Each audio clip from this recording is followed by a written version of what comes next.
Dhalgren, Samuel R. Delany. In a ruined American city called Bologna, the laws of time, space, and reason have come undone. Fires burn in the distance, twin moons rise in the sky, and the city's survivors drift through an endless twilight of memory and illusion. Into this surreal landscape walks a young man with no fixed name, haunted by amnesia and burdened with fragments of poetry. He becomes known simply as the Kid. The Kid is both an outsider and a mirror. Reflecting the chaos and creativity of Bologna itself, he joins a loose tribe of wanderers, artists, and lovers who occupy abandoned buildings and reinvent meaning in the ruins. To some, Bologna is a hellscape. To others, it's freedom, a place where identity can be rebuilt from nothing. The Kid begins writing a journal that may also be the very book we're reading, a looping, self-referential text where author and character blur.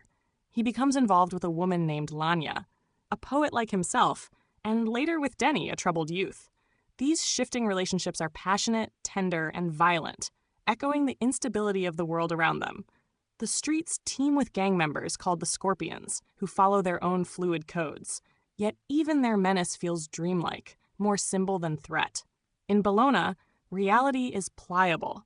The same building might appear different each day. Time folds over itself. People vanish without explanation. The Kid struggles to hold on to meaning, even as the city invites him to dissolve into it. Fragments of his past emerge, a possible crime, a mother's rejection, a fractured sense of self, but they never settle into clarity.